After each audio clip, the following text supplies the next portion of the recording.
Greetings, everybody. First, let me start off by giving blessings to you all. In the name of God, bon Dieu, in the name of Loa.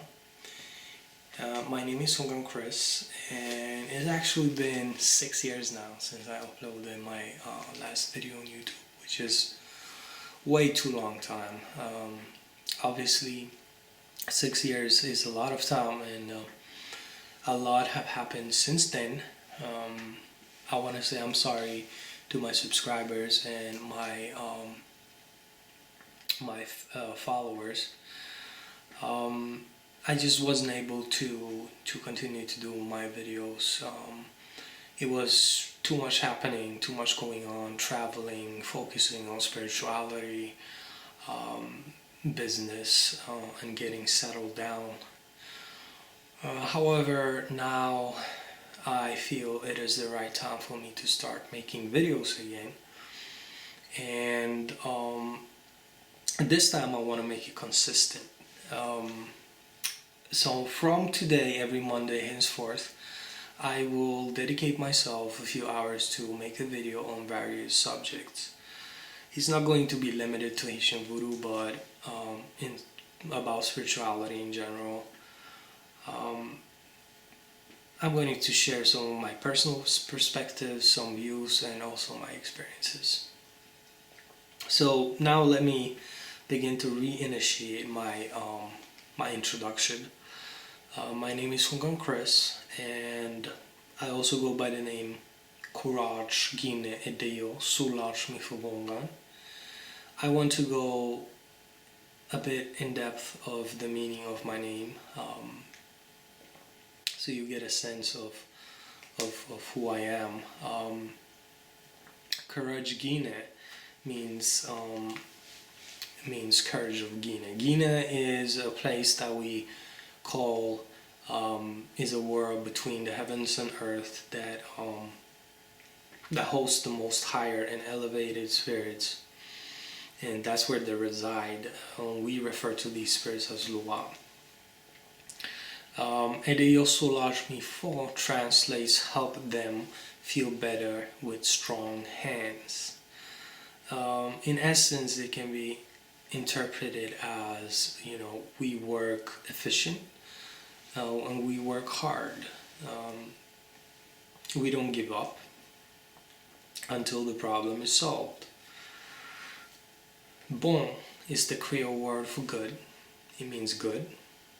So we fight for that which is good, and we believe in that which is good. And Houngan is the title that defines me as a priest, and also means that I've passed through a 2-week ceremony that we call council, and means that I'm an acknowledged priest of Haitian Vodou. So let me go into when I first started to practice Vodou. It was in 2003 that I actually responded to my calling. This is when I first started to serve the Loa, the spirits. They started to appear. They started to come into my dreams and tell me what to do, how to serve them. I started to light candles, say prayers. It wasn't until 2006 that I had my first initiation, and then my second one in 2009. This was done under Temple Labelle Deesse Dereale, located in Haiti. And our temple is run by Labelle Deesse Soulage Mifo Mambo, and also Edeyo Soulage Mifo Mambo, who also goes under the name Labelle Deesse Jr., whom are also crowned at in Canada and New York, meaning the heads of those places. They're crowned by Max Pouvoir, who is Vodou's chef supreme and also the founder of KNVA, Confédération Nation Vodou Haitienne. And these are my initiated mentors and mothers in Vodou. I I actually was fortunate enough to be able to live with my mother, Labelle Deesse Senior, and a family in her house located in Canada, Montreal, in 2012, where I resided for 7 months, which was a tremendous opportunity for me, and experience that led me to learn a lot about Haitian culture, to live among Haitians, and also expanded my level of knowledge on spirituality and my religion, Vodou. And I consider my spiritual family as I consider my own blood. And let me tell you something, to have a spiritual bond with somebody is extremely powerful. So, which leads me to a thought, to be careful who you initiate with, because it is for life. It's not a joke. It's not something that you can break off. So, but that's another subject I can bring up in another video. I don't have to talk about this now. I'm also given the title as an international representative of our Vodou temple, meaning that I'm in charge and responsible for our international members of our society. However, my spiritual journey started way before I got initiated. Readers, psychics, and healers have always been in my family line for generations. This is something that I was born with as well.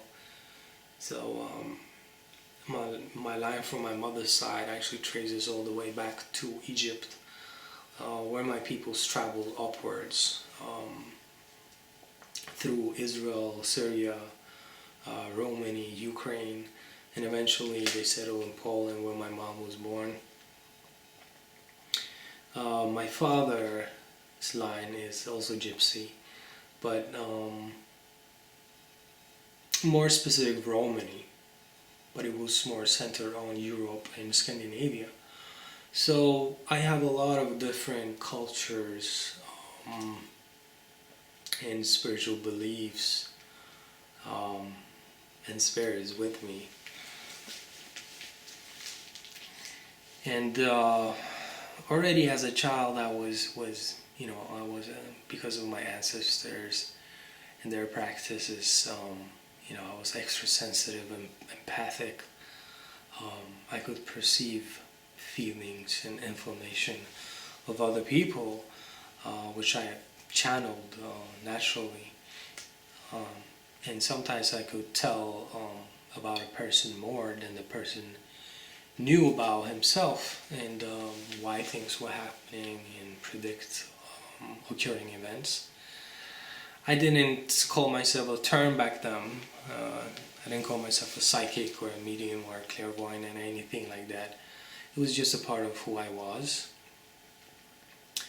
The understanding of the terms came later when I started to investigate more in my late teens. People often ask me, why did you choose Vodou?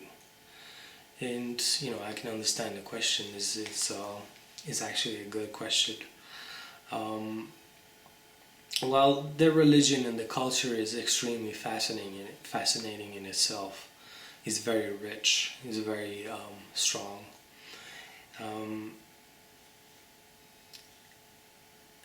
However, this is not the primary reason why I chose Vodou. Like I talked about the ancestors, my ancestors, I trace back to a line, and in Vodou we don't believe that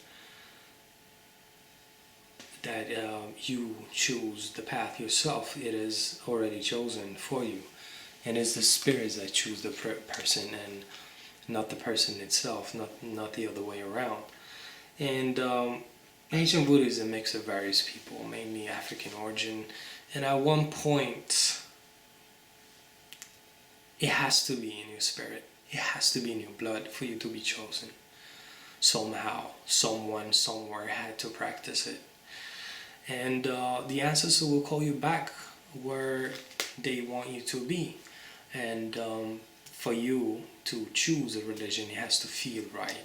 So this is the main essence of it. And for me, it felt right. After my initiation, it felt like finally some pieces of the puzzle fell into place. I felt complete, and my religion has given me the tools to be able to understand what's going on, my abilities, and to be able to work with my abilities and also the mysteries. I am fortunate now to be able to work full-time as a Houngan, conducting readings, guiding people and doing spiritual work. Merci bon Dieu ak loa. And if anyone feel compelled to contact me for any reason, don't hesitate to do so. There is no limit what the spirits can do to help. And of course, I keep everything confidential. I have all sorts of clients, upper class, lower class, it doesn't matter. My service is provided to be able to somehow help you. And on bigger requests, I also work tight with my mom as a team. This introduction was a bit longer than I expected to be, but I hope that you like it, and if there are any questions, please don't hesitate to ask. Also, if you would like me to make a video on a specific subject within spirituality, please get back to me and I will try to do so. And next Monday I have chosen to talk more about the ancestors, how you can connect to them, what you can do, how to set up a shrine, and why I encourage people to do so. So stay tuned and subscribe, and thank you for taking your time to watching my video. Aibo.